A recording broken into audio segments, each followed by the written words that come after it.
capítulo 6.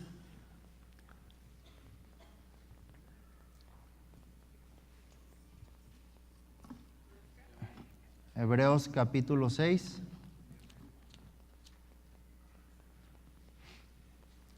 ¿Ya están ahí? Versículo 1. Leemos la palabra del Señor con la bendición del Padre, el Hijo y del Espíritu Santo. Por tanto, dejando ya los rudimentos de la doctrina de Cristo, vamos adelante a la perfección, no echando otra vez el fundamento del arrepentimiento de obras muertas, de la fe en Dios, de la doctrina de bautismos, de la imposición de manos, de la resurrección de los muertos y del juicio eterno. Y esto haremos si Dios en verdad lo permite. Padre, te damos gracias en esta mañana. Gracias que nos has permitido estar aquí en tu casa una vez más, Señor. Ayúdame en esta mañana a compartir lo que me has dado, Señor, que podamos recibir todos en nuestros corazones, podamos recibir esta palabra de verdad, podamos atesorarla en nuestro corazón, que dé fruto al 100 por 1, Señor. Bendice a cada uno de mis hermanos en esta mañana, que puedan recibir, Padre, lo que tú tienes para cada uno de ellos, en el nombre de Jesús. Amén. Toma tu lugar. Amén.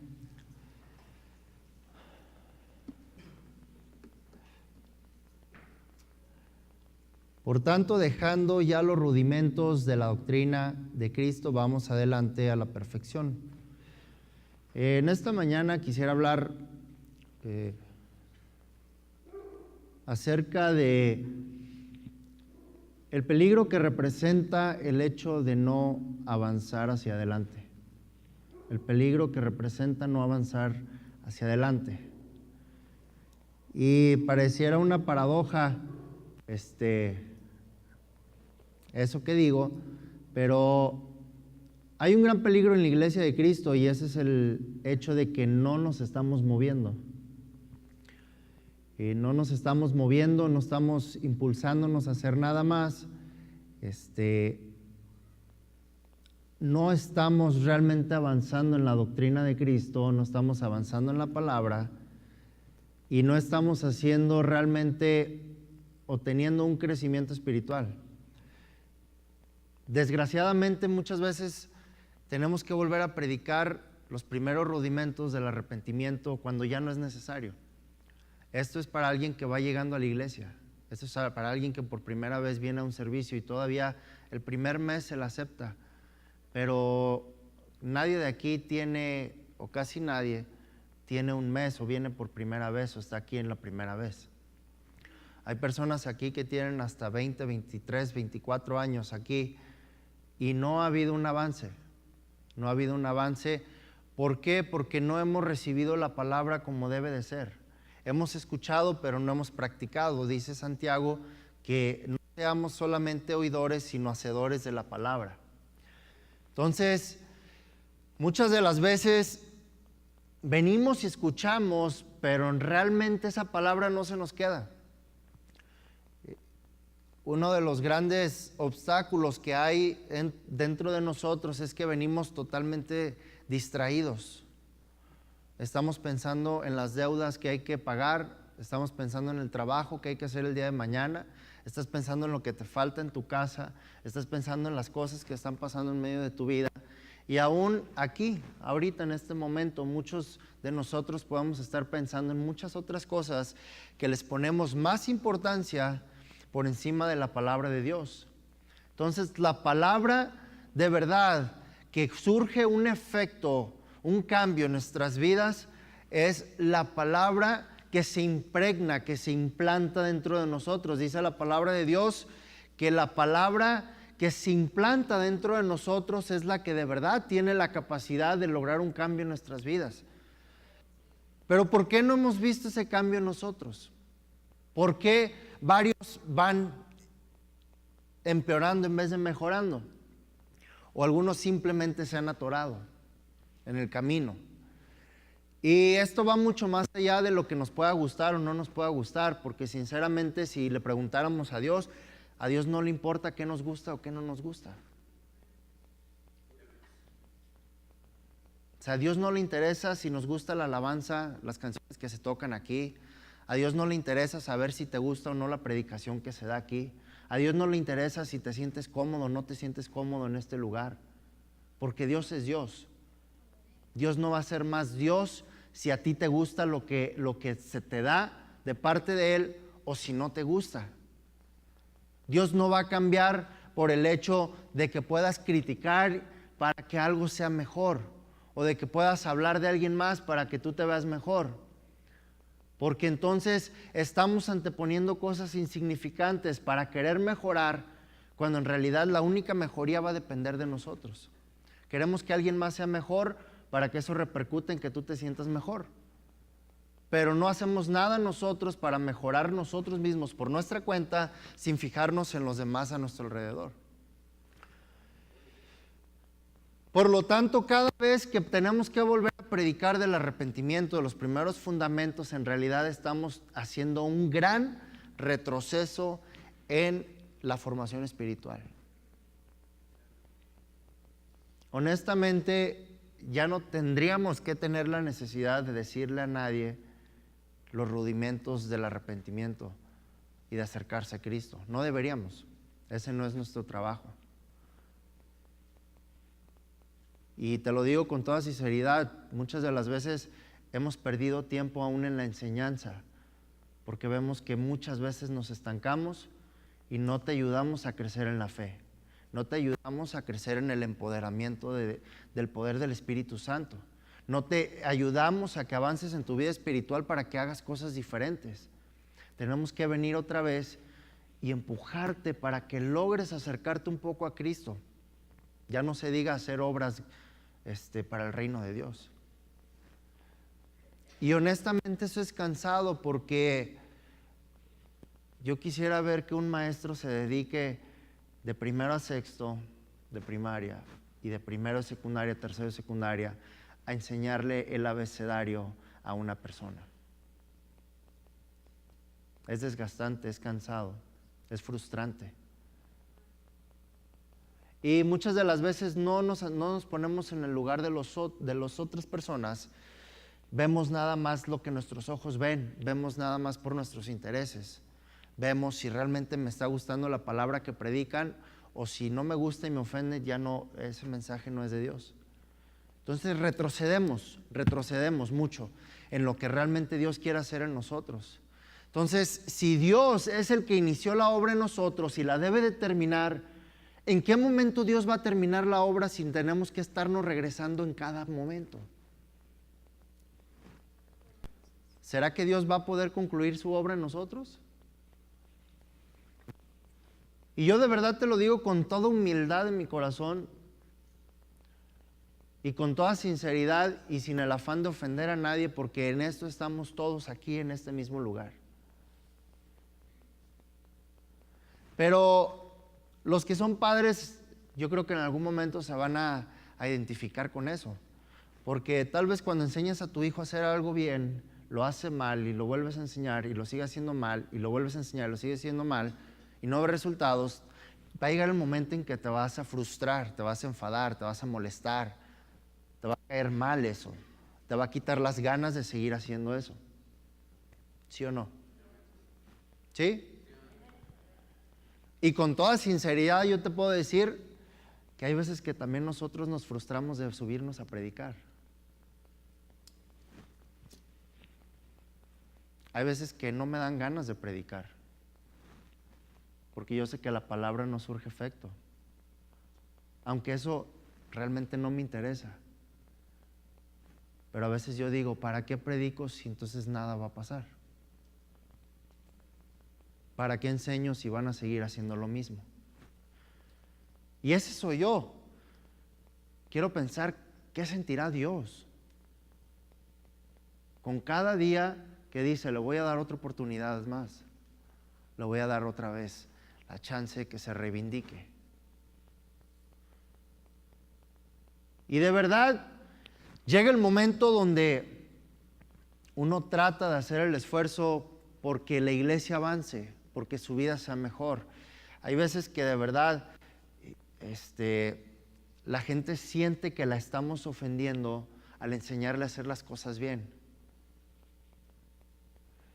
Y muchas de las veces nos ha pasado que al contrario, más que agradecer o más que por lo menos simplemente escuchar sin molestarse, sin decir nada, hay una respuesta negativa. Y hay hasta una crítica en la respuesta, de decir, es que ustedes no saben, y es que ustedes esto, y es que quién sabe qué. Y hasta si a uno le va bien, lo critican, pero no quieren hacer lo que uno hace para que también les vaya bien.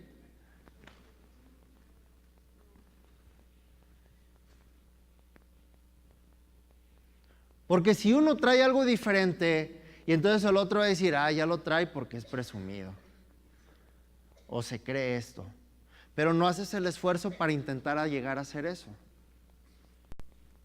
Por lo tanto, nos quedamos en un estado de mediocridad, no avanzamos. Es como ir a la escuela y reprobar y hacer el extraordinario para volver a repetir. O sea, no tiene sentido, ¿verdad? Pero entonces, versículos anteriores, el apóstol Pablo les decía, si ya debían de ser maestros, ¿por qué tenemos que volver a darles leche? Entonces, decía el apóstol Pablo, si dejamos de hacer esto, si dejamos de perder el tiempo en volver a regresarnos a los primeros rudimentos y seguimos realmente hacia adelante a la perfección, entonces las cosas van a ser diferentes. Pero necesitamos retomar esos caminos porque no estamos realmente caminando hacia la perfección. Y a la verdad, no somos perfectos y nunca lo vamos a hacer. La diferencia radica en el hecho de que si estás dispuesto a ser perfectible o estás dispuesto simplemente a quedarte tal y como tú eres. Porque si entonces no estás dispuesto a ser perfectible y quieres ser tal y como tú eres, entonces Dios no tiene ningún asunto que hacer en medio de tu vida o de la mía. Si yo tuviera un negocio y yo le tuviera que enseñar de mi negocio a alguien para que se encargue y no tiene ganas de aprender, yo no tengo nada que hacer con esa persona si no va a aprender.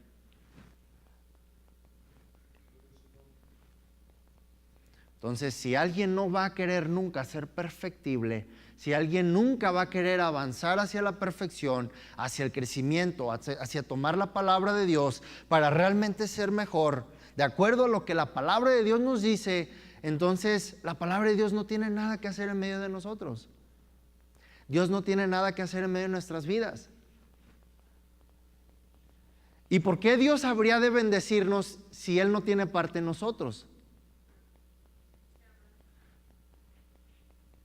Es como que si alguien me pida que invierta en un negocio que no me va a dar dividendos, ¿yo para qué invierto? No voy a invertir para perder.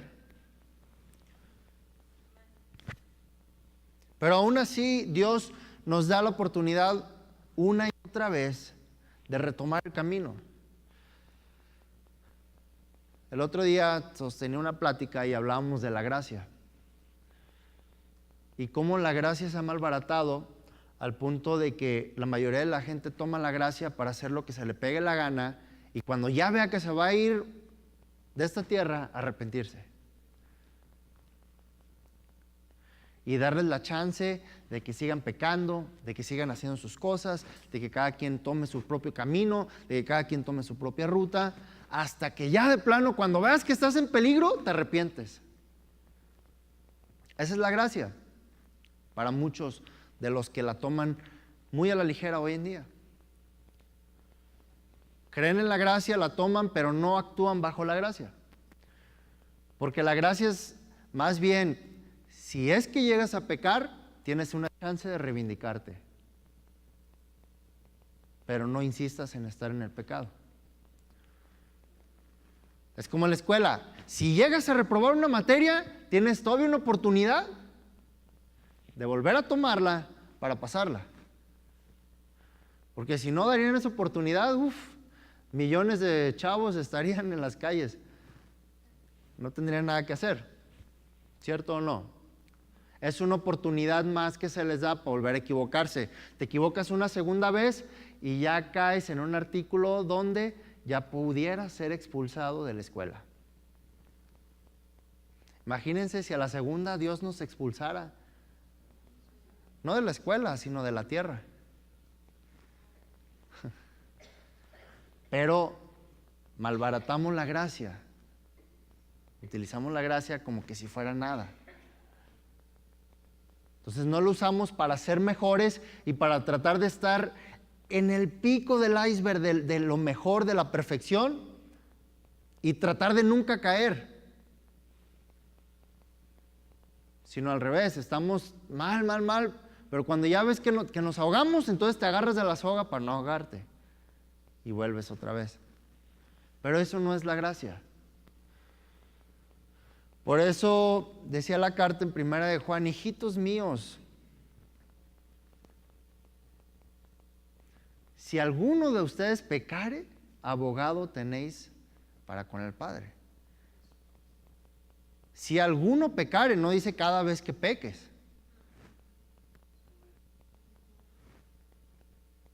Porque por eso pecamos y, perdón Dios. Y ya, ese ni fue un arrepentimiento. Como no fue un arrepentimiento, por eso seguimos pecando. O por eso seguimos haciendo las cosas a nuestra manera. Por eso no somos perfectibles todavía. Entonces, ese tipo de detalles han logrado permear dentro de la iglesia de tal grado que la iglesia se ha diluido dentro del mundo. La iglesia se ha diluido bastante. Si comparáramos nuestros comportamientos con alguien que no es cristiano, tal vez nos pareceríamos bastante. Nada más porque no dices o no digo majaderías. O quién sabe, ¿verdad? Tal vez se te salga una que otra. Pero si comparáramos nuestras actitudes, nuestras caras, nuestras posturas, nuestras reacciones, ¿qué tan diferentes somos de los de afuera y qué tanto nos parecemos a Cristo? ¿No? Y tal vez saldría como ese frijolito negro en el arroz, ¿no?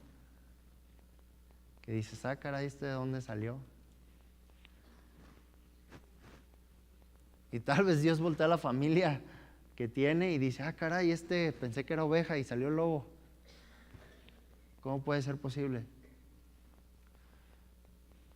Pero tenemos que alcanzar la perfección, porque cuando Jesucristo venga por su iglesia, Él no va a recoger gente que esté a la mitad decidida, que sea medio cristiano, que sea cristiano de iglesia. Él no va a recoger gente que crea en lo que la palabra dice, pero sin hacer lo que la palabra dice. Y por eso es de que necesitamos llegar a la perfección, porque cada vez que nos acercamos a esa perfección, más nos estamos asemejando a Cristo y más somos aptos y preparados para que Él nos pueda llevar cuando venga por la iglesia. Si no lo hacemos, no vamos a ser para nada compatibles con lo que los requerimientos de Cristo pide para su iglesia. Queremos que Dios nos bendiga y queremos muchas cosas, pero sin nosotros poner nada de nuestra parte. Queremos que las bendiciones de Dios abunden en tu vida, pero no logramos emplear la palabra de verdad en nosotros. No obedecemos a su palabra. Queremos que los demás hermanos nos traten de maravilla, pero no saludamos a todos. No les hablamos a todos. Quieres que cuando estés necesitado te visiten, pero tú no saludas a nadie.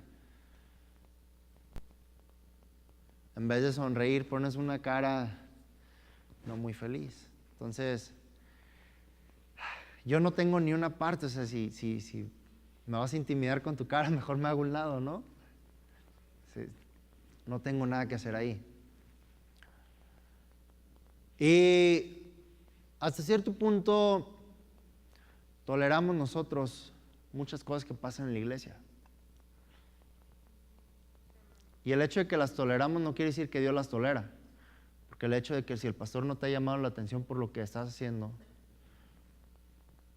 no quiere decir que estás bien y que Dios ya te va a llevar al cielo. Porque puede que el pastor no te corrigió directamente, pero no quiere decir que vas a ir al cielo. Entonces a veces toleramos muchas cosas y a veces muchas de las cosas que suceden logran impactar en qué tanto la iglesia se va a mover o no se va a mover, el rendimiento espiritual de tu vida y de las personas que están a tu alrededor.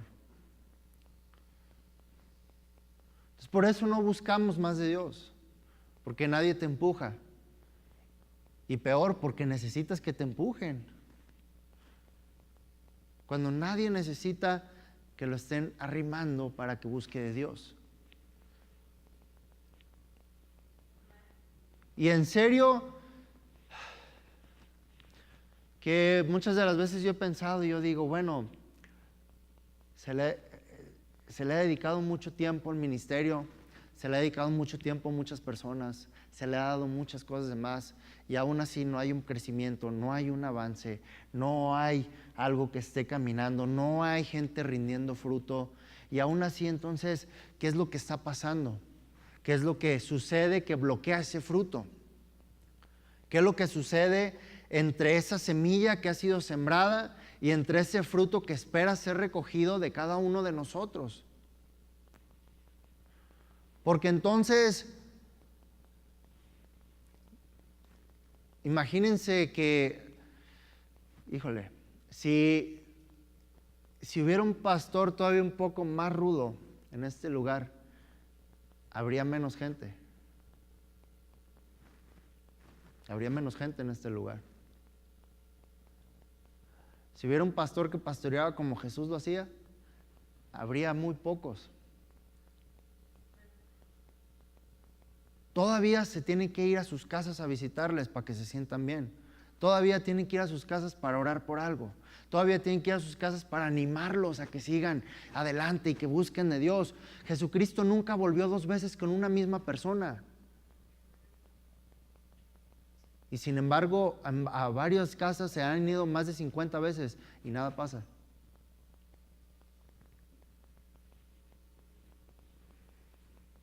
Jesucristo no se pasó de casa en casa visitando a ver si se sentían bien, a que se reanimen.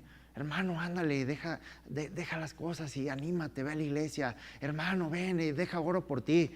Ese no fue el pastoreo, ese no fue la imagen de Jesucristo. Jesucristo llegó a un lugar, el que quería lo seguía, el que no, a Jesucristo no le importaba. No le importaba empujar a nadie. Sí le importaba salvar a la gente, pero solo a los que querían. Por eso dice, a los suyos vino, pero los suyos no le recibieron. Pero a los que le recibieron les dio potestad de ser llamados hijos de Dios. Por lo tanto, yo a veces, varias veces cuestiono, ¿por qué se tiene que ir seguir visitando a la gente? Es verdad que es parte de un pastoreo, pero yo creo que con una vez que se te visite, ya. Porque con una vez que se te corrige el error en el que has caído o se te ayuda en la necesidad en la que estás, ya aprendiste. Y sigues aprendiendo porque estás aquí miércoles, estás aquí domingo y sigues aprendiendo. Pero ¿por qué el pastor debería de ir a tu casa a visitarte para que te anime? Para que ore por ti. Yo muchas veces lo he platicado con mi papá. Honestamente, yo creo que el pastor no debe de hacer nada en las casas de las personas. Eso no significa que es un buen pastoreo. A veces tal vez estamos solapando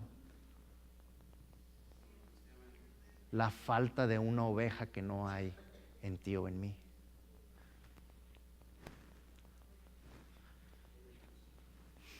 Qué difícil predicar.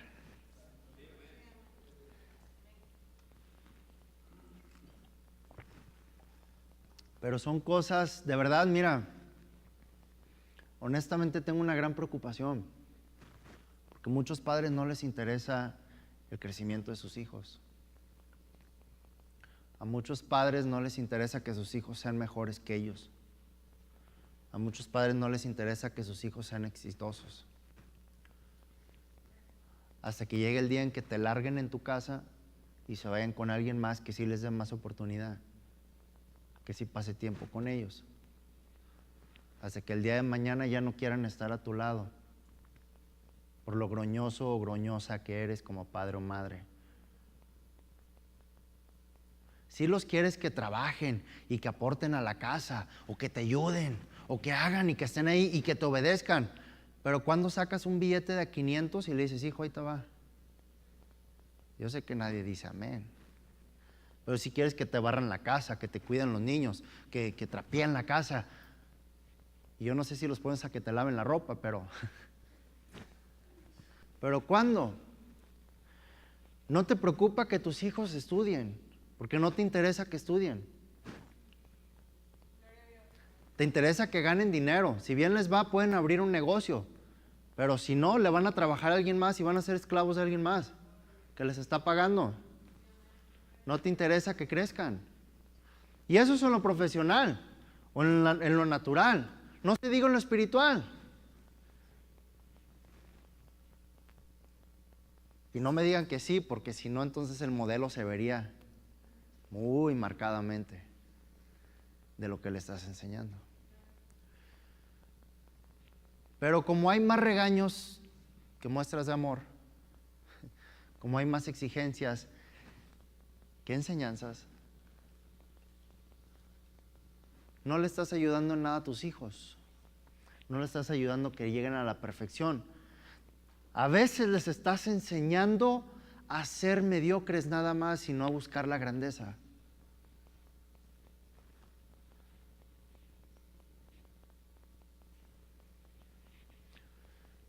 Y la Biblia dice bien claro que el padre que no instruye a su hijo, la madre que consienta a los hijos, tarde que temprano, los hijos los van a avergonzar después. Y todavía me voy más allá y la Biblia dice que los cuervos saquen los ojos de esos hijos.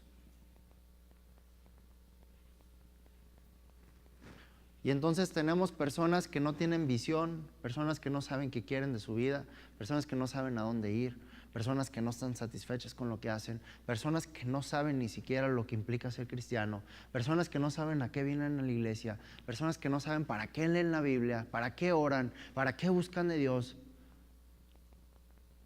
Y yo digo, ¿cuántos de los hijos de los que son padres ahora, sus hijos estarán congregándose en una iglesia cuando ellos sean adultos? ¿Cuántos? ¿Será que nada más están esperando que te vayas? Por no decir que te mueras.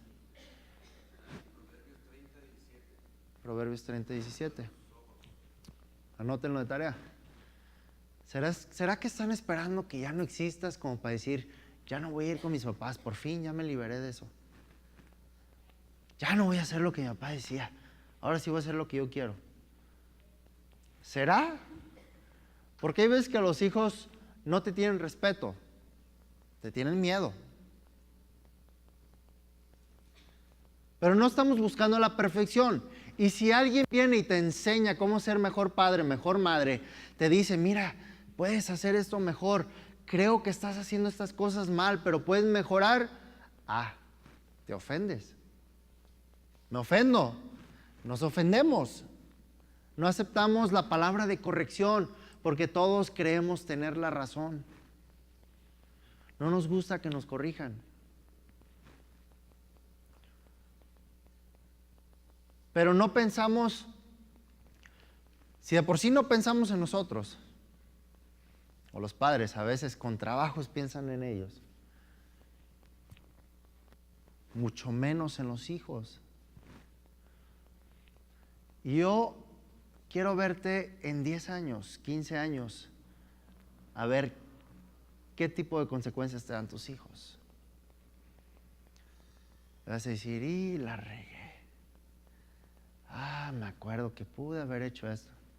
Ya que seas grande y que tus hijos no te quieran visitar en tu casa, que ni siquiera te llamen, que vayan y hagan su vida por donde les pegue la regalada gana, o qué sé yo.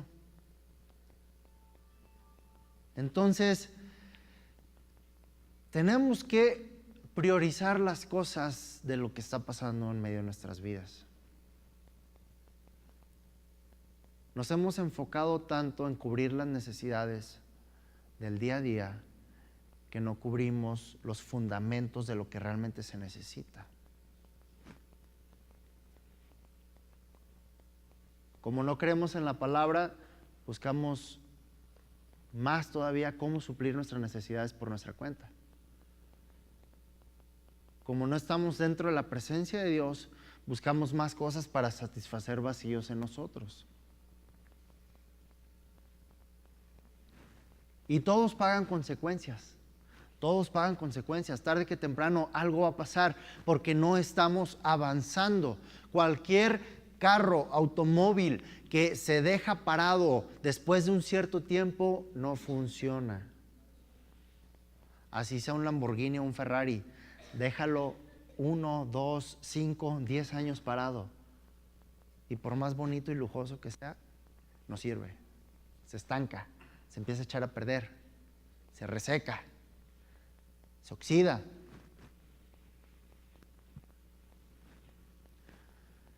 Y quién sabe qué tan oxidados estemos.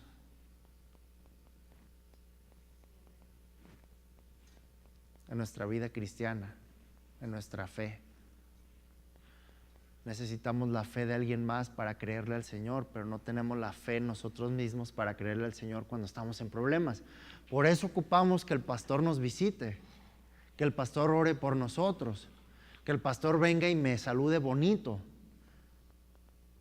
Porque no tenemos fe suficiente como para nosotros realmente afrontar los problemas. Imagínate que un día Dios decida ya no hablarte nunca más, ya no decirte nada más, que el Señor, ¿sabes qué? Ya me cansé.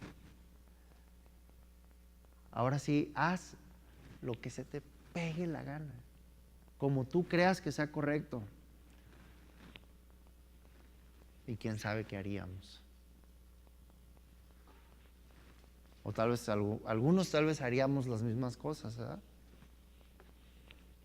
Y como dije una vez,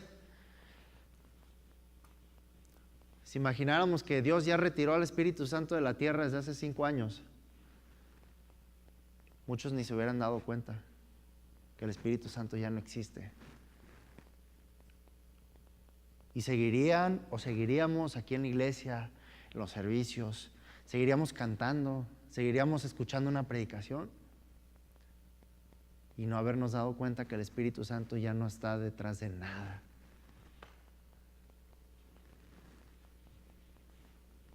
Pero seguiríamos nuestras costumbres religiosas. Por eso es de que se convierte en una religión. Porque hacemos las cosas por rutina, pero no porque nos nace en el corazón y no porque buscamos realmente un provecho, no por conveniencia, sino porque sabemos que es lo correcto que se debe de hacer. Efesios 4:12 dice, a fin de perfeccionar a los santos para la obra del ministerio, para la edificación del cuerpo de Cristo, hasta que todos lleguemos a la unidad de la fe y del conocimiento del Hijo de Dios, a un varón perfecto. ¿Sí están ahí? A un varón perfecto a la medida de la estatura de la plenitud de Cristo, para que ya no seamos niños fluctuantes llevados por doquiera de todo viento de doctrina, por estratagema de hombres que para engañar emplean con astucia las artimañas del error, sino que siguiendo la verdad en amor, crezcamos en todo aquel que es la cabeza, esto es Cristo.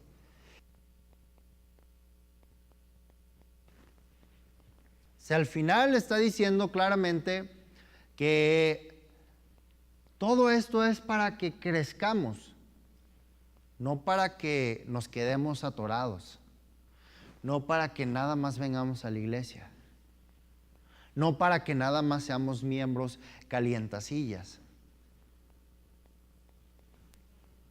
No. Dice, siguiendo la verdad en amor, crezcamos en todo en aquel que es la cabeza. Tenemos que crecer en amor. Y vaya que cuando se te predica la palabra aquí, aunque a veces parece ser muy recia, en realidad se te hace por amor. No porque a uno le convenga. Yo no gano nada con exponerte una palabra, predicarte una palabra. No es para mí ninguna ganancia. Es para ti o es para mí mismo el que yo la aplique y que tenga ganancias en mi estilo de vida, en mi vida personal, en mi vida espiritual, y tú también en la tuya, si decides obtener, abrazar, apoderarte o empoderarte con esa palabra y decides practicarla.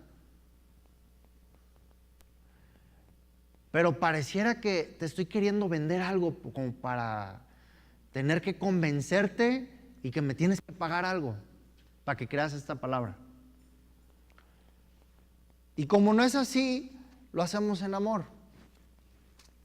Lo hacemos porque queremos un bien en tu vida, porque queremos verte mejor, porque no hay padre que quiera ver en malas condiciones a su hijo, ni tampoco lo prepara y lo enseña o lo educa o lo cría para que sea un vago, callejero, vagabundo, ¿verdad que no?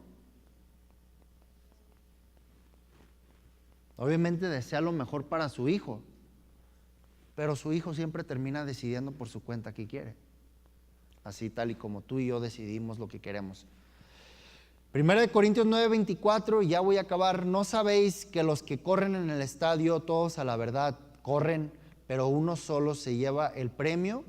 Corred de tal manera que lo obtengáis. O sea, caminemos en el Evangelio, creamos en la palabra, recibamos la palabra como para obtener el premio. Todo aquel que lucha, de todo se abstiene, ellos a la verdad para recibir una corona corruptible, pero nosotros una incorruptible. Entonces, estamos haciendo esto por un propósito. Y el propósito no es de sentirnos bien. El propósito no es de que nos hablen bonito. El propósito no es que pases un rato y que te olvides de tus problemas y que te hagan sentir mejor para que te desahogues un poco. No, ese no es nuestro trabajo, ni es el propósito de este lugar.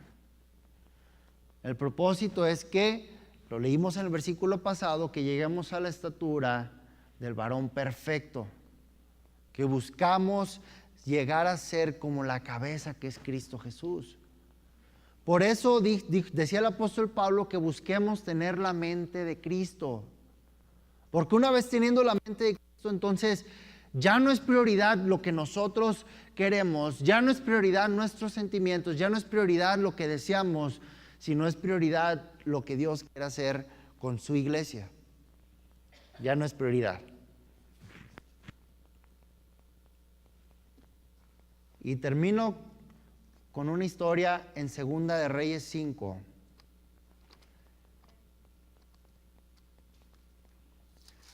Y te la voy a parafrasear para no leer todo, pero Segunda de Reyes 5 habla la historia de Naamán. Naamán, que era el general del ejército, y que él tenía una enfermedad. La Biblia dice que este hombre era temeroso, tenía una valentía tan grande, tan pesada, que cuando tú te enfrentabas a él o estabas cerca de él, este hombre te infundía miedo, te infundía temor, te infundía respeto, te infundía que te sometieras a él. Y este hombre tenía acceso directo con el rey. A nada ni nadie lo paraba, él podía hacer lo que quisiera, pero tenía lepra. O sea, había algo mal dentro de él. Podía ser corregido, podía ser perfectible, podía ser sanado, porque no estaba bien en su totalidad. Aunque tenía la posición, tenía el dinero, tenía los recursos, tenía sirvientes, tenía todo lo que él quería, menos la sanidad. Había algo mal dentro de él todavía. Y entonces la historia dice que una criada israelita dice al rey que en Israel hay un profeta que lo puede sanar, que el rey de Israel lo puede sanar. Y entonces lo manda con el rey de Israel, le manda una carta con el estampado del rey, como para verse más fregón, y decirle: rey, ocupo que me sanes de mi lepra. Y este rey de Israel se enfurece y dice: ¿qué acaso yo soy Dios? O sea, yo puedo, ¿qué acaso yo les voy a dar la vida o la muerte? O sea, ¿quién se creen que soy yo? ¿Y quién se cree como para nomás mandarme una carta y decir: oye, ocupo esto? ¿No? Entonces, el rey de Israel se aflige, se agobia, se enoja. Y entonces Eliseo siente eso que trae el rey, siente la angustia, la aflicción del rey, y le dice: rey, ¿qué tienes? Y el rey le cuenta, y entonces mandan a llamar a Naamán. Y Naamán viene con sus lingotes de oro, con sus kilos de plata, toda su caballería, toda su fuerza, toda su imagen, su posición, con todo llega como para decir: ya llegué, sáname. O sea, como diciendo: ¿sabes quién soy yo?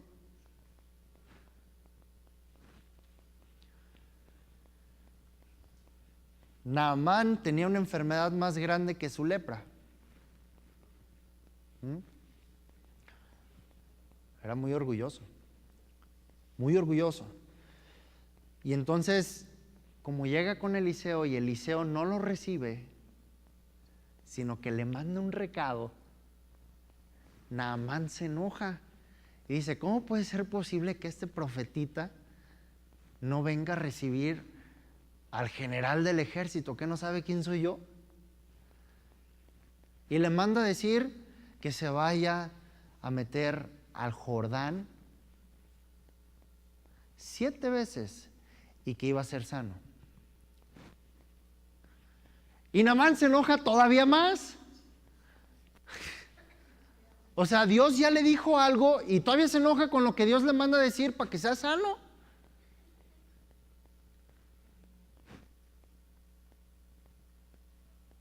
Todavía se enoja. Y contesta y alega y dice: ¿qué no son mejores los ríos de Abana y Farfán? ¿Qué no son más limpios que el Jordán? Y también pudiera ser sano ahí. Pero quiero utilizar la historia de Naamán como un buen ejemplo de esto. Porque sabemos que Dios nos da lo que podemos pedir. Sabemos a quién ir cuando tenemos una necesidad. Eso nos queda claro. Tú sabes a quién le puedes pedir. Porque por más carnal y pecador que andes, cuando estás en peligro, le pides a Dios.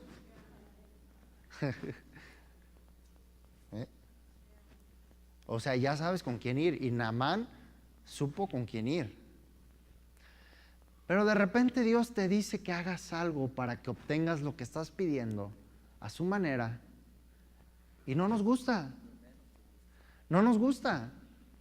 Sí queremos la sanidad, pero no nos gusta el método por el cual vamos a obtener la sanidad. O sí queremos que nos bendiga, pero no nos gusta el método que hay que hacer para que nos bendiga. Sí queremos ser prósperos y espirituales, ungidos, pero no queremos el proceso que hay que pagar para obtener todo eso. Y hasta le respondemos a Dios. Ahora, la Biblia dice que ¿quién es el hombre para que Dios se fije en él? Pero yo diría: ¿quién soy yo para querer alegar contra Dios? Si Dios me está diciendo algo, y Dios, yo sé quién es Dios, y Él nunca ha fallado a su palabra, y Él nunca ha mentido, ¿por qué me pongo a alegar con alguien así? Y eso no es lo peor de todo. Lo peor de todo es que después vas y hablas con alguien que es más mentiroso que nadie y le crees.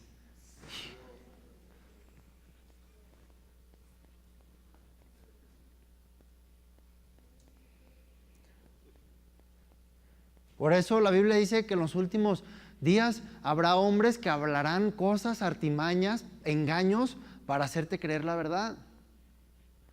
Ahora, si la verdad solamente se encuentra en Dios, yo no sé a quién más buscas creerle.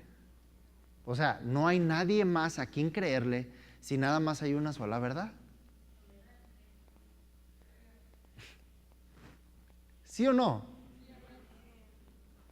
Pero no, escuchamos un rumor allá, te lo comes completito. ¿Escuchaste un chisme? Híjole, te lo devoraste más rápido que la palabra que se te predicó aquí.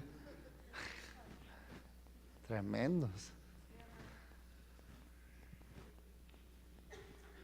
Pero no sea Dios diciéndote que hagas algo, porque ahí sí pones tus criterios. No, Señor, ahí yo no entro. Eso yo no puedo. Eso no es para mí. O si eres más espiritual, dices, esto no es de Dios, ¿no? Entonces, Naamán representa perfectamente el cómo una persona puede ser perfectible sabiendo a quién ir, pero cuando esa persona que te dice qué es lo que tienes que hacer para que seas perfectible, no te gusta y choca con lo que tu carne quiere hacer, como tú lo quieres hacer, como tú crees que es lo correcto, como tú crees que es mejor.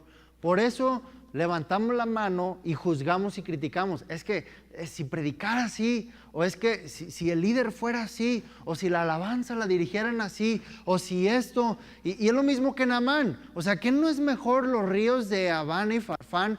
O sea, creo que mejor canta este brother más suave que, no, predica más, la palabra está más chida por acá, déjame voy por acá. Eso es lo mismo que Naamán. Y lo curioso es de que un siervo de Naamán tuvo que acercarse a decirle, mi señor, ¿qué no harías lo que te dijo el profeta con tal de que seas sano?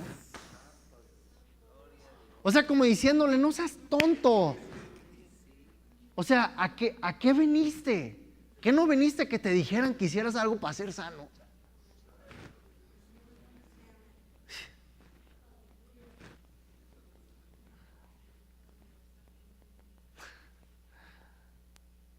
¿Y qué no venimos nosotros a hacer también? Restaurados, perfectibles, perfeccionados. O sea, si eso viniste y no obedeces, entonces, pues, ¿a qué rayos veniste? O sea,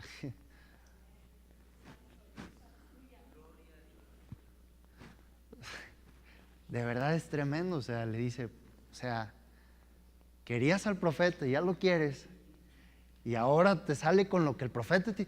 Y ahora no. Es como cuando primero te querías casar y ahora te quieres, ¿sí? Y ya acabé con eso. Ya acabé, ya.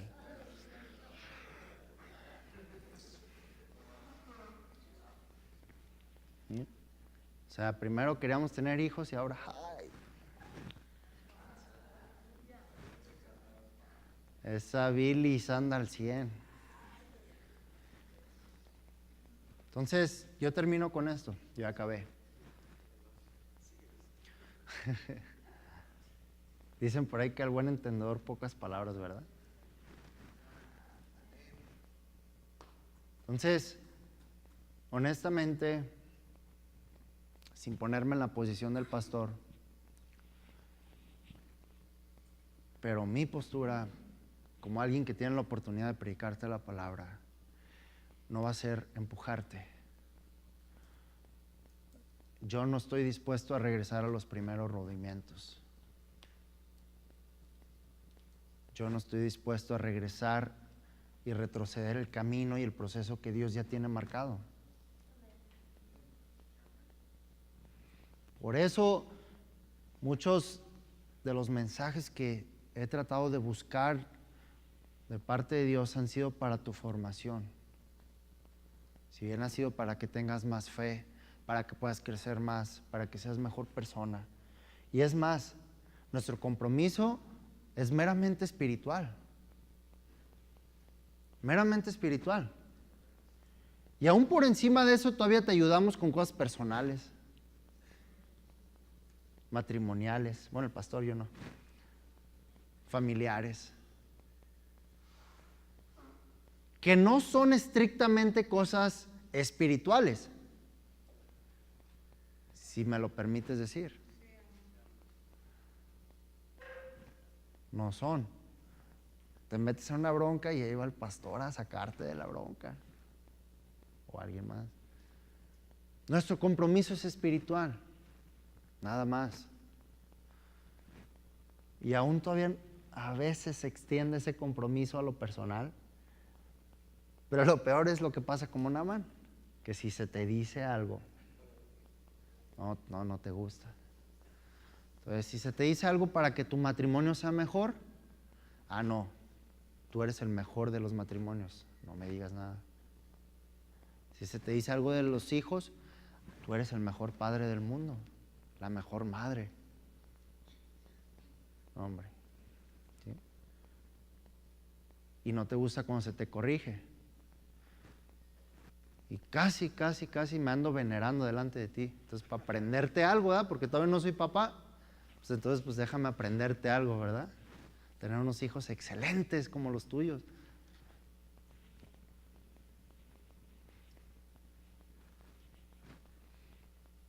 Te lo digo de todo corazón, con humildad.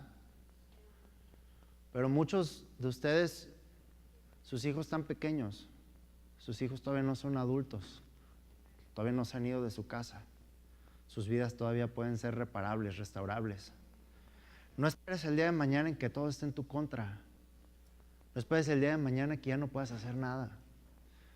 Si vieras cuántos padres llegan a una edad tan adulta en donde se arrepienten de tantas cosas, pero ya no pueden ni hablar por la edad.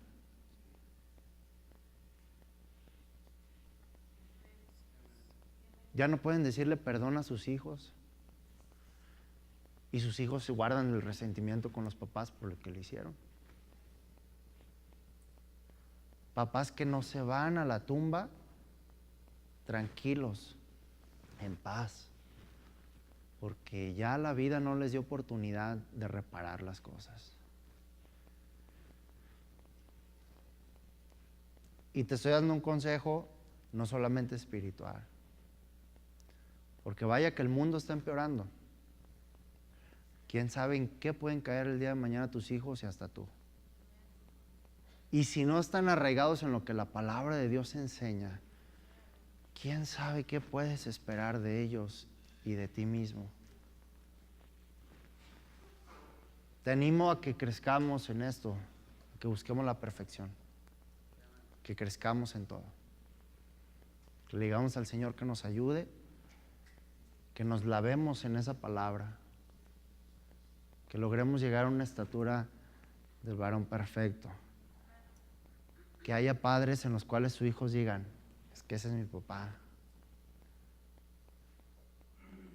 No que haya hijos que no digan nada mejor para que no sepan quién es su papá, ¿verdad? O su mamá, ¿no? Para que no haya vergüenza.